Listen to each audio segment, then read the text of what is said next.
I'm Sammy Salina. Welcome to Story Behind the Story, where we explore what it took to get a tape from the archives to air. This week, we talked to longtime photojournalist Ron Stover about a love story that took him all the way to Russia and where that couple is today.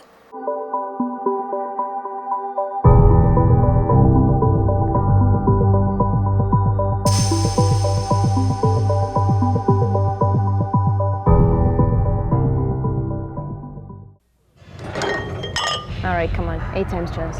This is helping people, changing their lives, making them feel good about themselves. Come on, one more. Come on, push, push, push.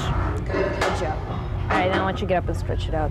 It might seem something of a stretch to draw parallels between the roles of a personal fitness trainer We were talking about doing some outside investing, but and a personal financial advisor. I think basically your equities were pretty much all tied up in property and retirement. But in their own ways, Greg Petrie and Svetlana Kolesnikova help others take control of their lives.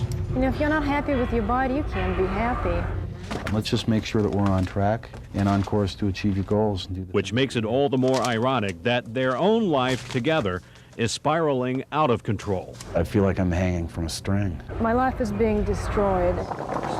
Destroyed by a lie that has been simmering for several years. It's hard to believe. I don't believe it is the last one. And now, after just 8 months of marriage, Right.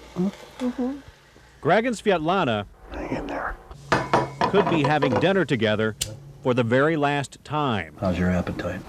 Not very hungry. at least in the United States. This is somebody who I want to spend the rest of my life with. And somebody's taking him away from me. It's taking me away from him.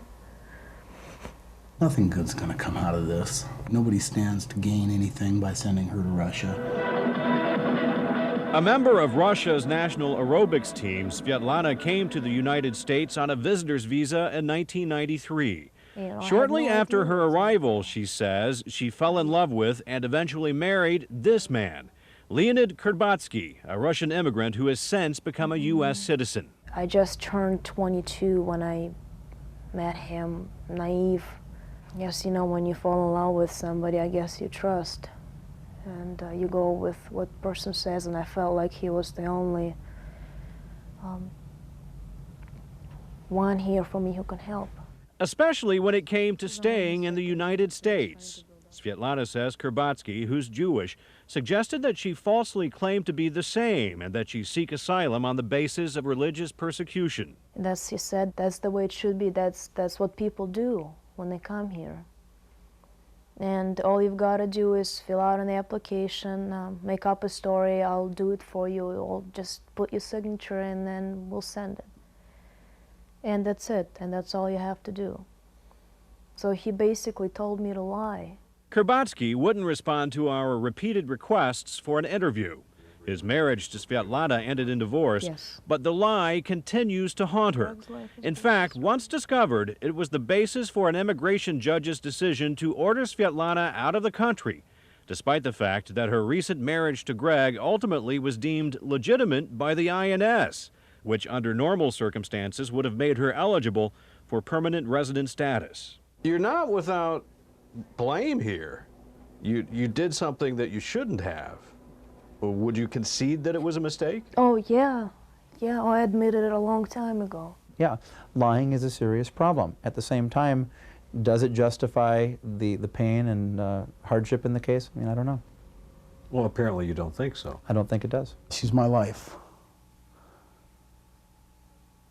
Present and future, everything that I see.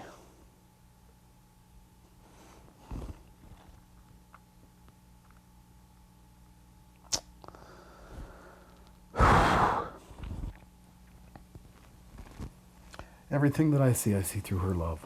Sam sealed everything but delivered. It's wrong to rip a family apart. It hurts me a lot to see this, and that's why I intervened to try to keep this family together, this loving, genuine marriage that the INS recognizes now.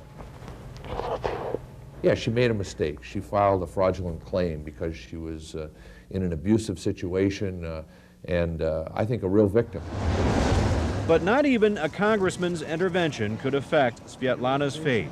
Kolesnikova. And on the night of her voluntary departure, She arrives at Twin Cities International with a passport to a country that has collapsed into the pages of history. It's gate number 6 on the Gold Concourse. And then your return ticket is all the way in the back. Not knowing if her return ticket will ever be used. I'm sorry it came to this. It's not your fault, Craig. It was Don't. my mistake. 86642 Amsterdam. So stupid. This is the final intermediate boarding call. Thank you for your cooperation. All ticket and confirmed passengers must now be Find my love. I love you so much. Goodbye. I'll get you back. I'll get you back. She's going to be on the other side of the world from me in a place that I know so little about. And what I do know about her is bad. I just feel like this is it. You know, your life is over. Everything that ever meant anything to me, everything that I ever wanted, that I ever loved, is gone. I feel scared going back. I love you. I hurt real bad. Like my life just walked out that door. I'll fight till I die to get her back here if that's what I have to do.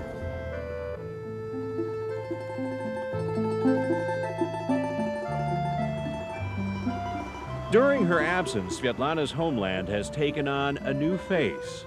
The Soviet Union may be dead, but Russia barely clings to life. I don't recognize this country anymore. I feel like a stranger here. Even the name is different. There's no money, there are no conveniences. People are tired and angry. The whole feeling is all the country is doing is just surviving. The country Svetlana left nearly 7 years ago may no longer exist, but the problems that fueled her desire to leave in the first place have only intensified.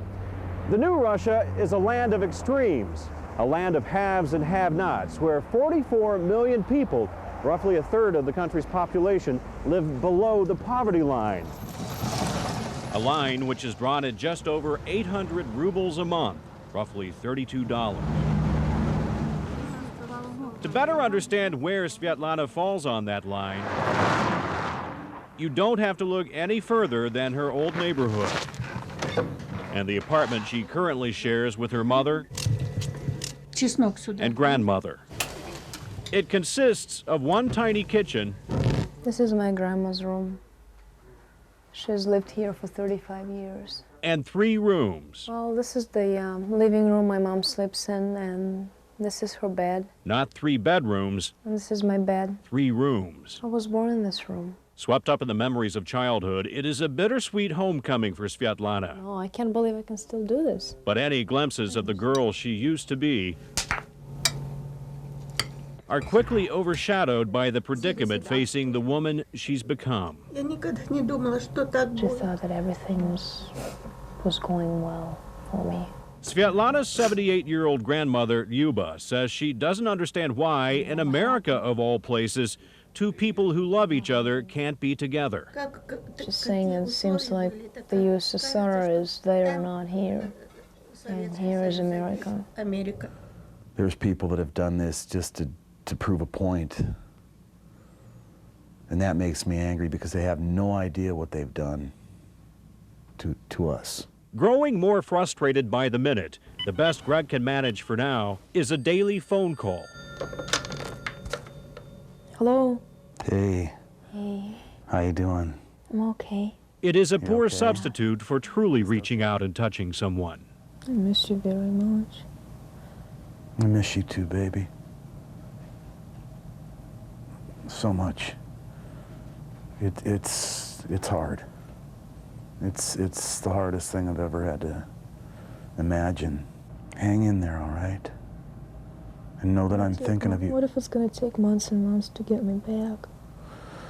Then I need you to be strong for months and months, and I need to do things here to do it.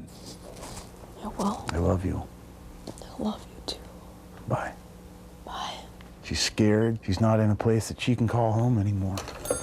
He's on the other side of the world. You know, you can't touch him, you can't feel him, you can't see him. It's hard. It's wrong. But so was lying on her asylum application. Холодно. And if Svetlana is ever to return to the U.S., she must first get a waiver from the American Embassy in Moscow. All I can do is wait. It could be a long wait, and in the interim, Svetlana must go about the business of living, the business of surviving. You know, if you have money, you can buy everything, but you just don't have the money, so you can't buy anything. For Greg, it's a matter of emotional survival. It's killing me. It's killing me. With or without one another, life goes on. If the waiver is denied, that's it. You know, I'm never going to be able to come back. And for now, they travel different paths. It's hard. Every day that she's gone just takes a little bit more. In hopes of reaching the same destination. All I want is just to go back to my husband, to go back to the place where we live, where we belong together.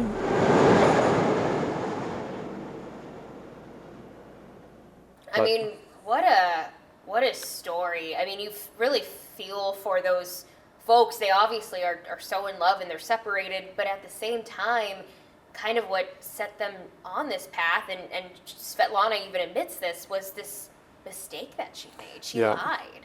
Yeah, she did.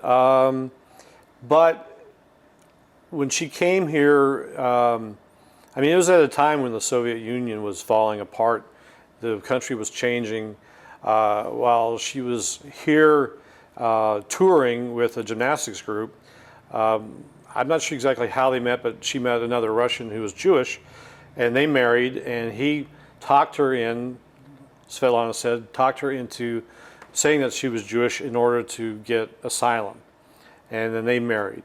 And then a couple of years later, they divorced, and she then met Greg, who's an American citizen. And they fell in love and decided to get married, but she wanted to come clean. She thought, well, you know, I would just feel better if my immigration status was as it should be. And so she told them that she was not Jewish. And that set off a whole motion of things that led to her deportation.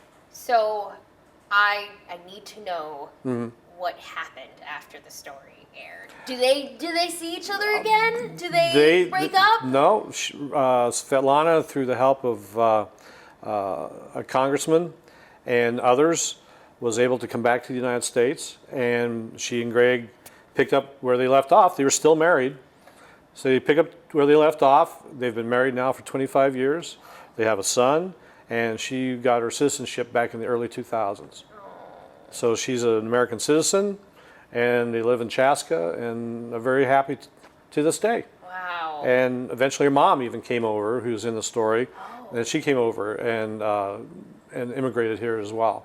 Wow. I mean, So, it's weird to think about all the issues that Russia was going through at the time, which you highlighted some of them, and to think about what's happening now.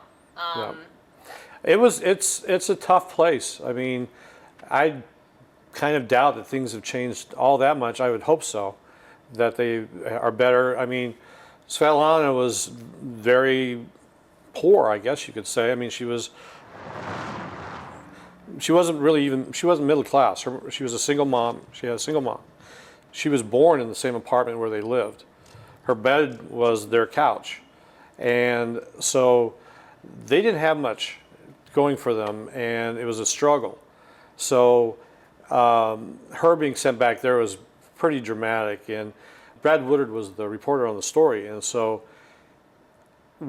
he found them, and we then started working with them and shot video of them getting ready to go, that she was going to be moved out of the country, deported out of the country, shot her packing up before they left.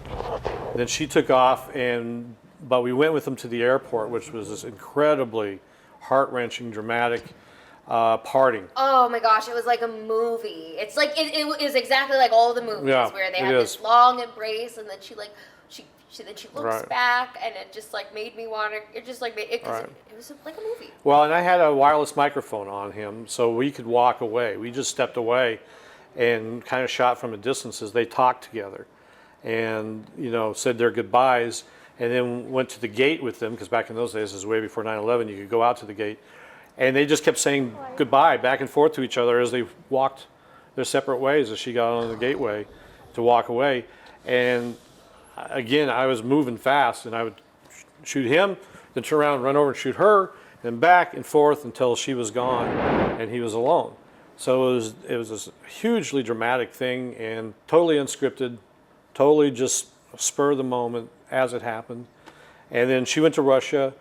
Brad and I then went over to Russia a couple weeks later and met up with her, and so she took us around, showed us where she lived, showed us what her life was like in Moscow.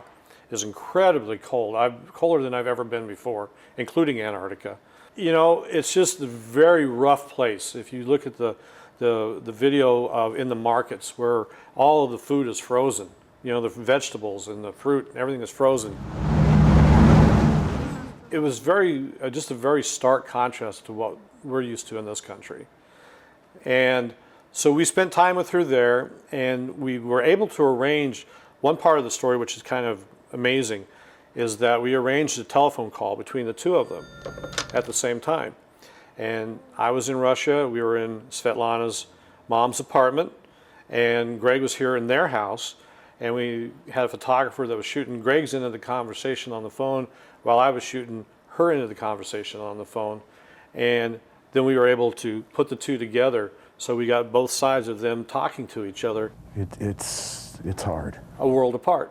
That was amazing that you were able to go to Russia and to get that conversation. Yeah.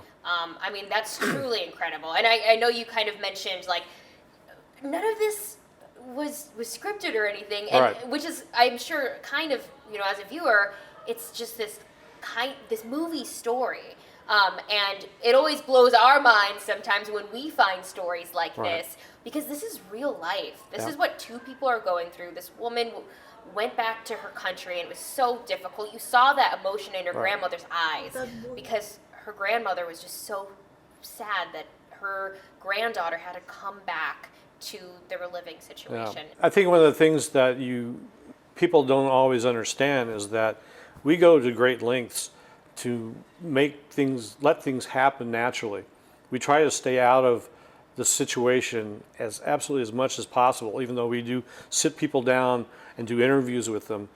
We try our best not to ever have any influence or to stage anything. Sometimes you have to control the situation a little bit because you are there. You are, in a sense, interfering in what would normally happen, but you try to let that just unfold itself and be a fly on the wall. And when you can do that, you're doing your job right. And that's something that we take pride in, especially here at CARE as photojournalists, as reporters, that we really try to just capture the moments and not influence them in any way. Yeah, and that's the role as journalists, is like, Right. we want people to understand what's happening, what's going Right. on in the world, and what people are going through. Right. And we, as you said, try to show that. That's raw emotion Yeah. when they're saying goodbye at the airport. That's raw Yeah. emotion when the mother is talking about this disappointing thing that's happened Yeah. to her daughter. And what is it like to get to know people for long amounts of time on stories like this, to see them go through the different challenges that they've gone through as a journalist who has to do this job, who has to Yeah. tell this story, explain what went wrong here, and then also travel to another country and Right. see her and where she came from? A lot of times, the stories that we do can be very personal and very emotional. And so when we go into a story situation, we try to be as respectful as possible and to try to be empathetic with what they're going through. And so sometimes you become friends with people, and you may continue to keep in contact with them. I've been doing this for a long time, over 40 years. And that doesn't happen very often because you do so many stories. You don't even remember some of the things that you do anymore. But with Svetlana and Greg, we stayed friends, and my wife and I became friends with them. And we don't see them as much anymore. It's, 25 years has gone by since that time happened. But we still keep in contact. And so that part of it is nice, that you can still have some of those friendships and bonds that you have. These kind of relationships do transpire. They're very rare, but you do. You sometimes have personal contacts with people that never go away. I mean, it's impossible to Yeah. prevent that sometimes Yeah. when you have to get to know them Right. and ask them all those questions. And then when we left Svetlana in Russia and Brad and I had to come back, it was pretty emotional because we had no idea what was going to happen. She was there, he was here. There was no light at the end of the tunnel at that point in time. So when she finally was able to come back, that was really a great relief, and it was a very cool thing to see happen.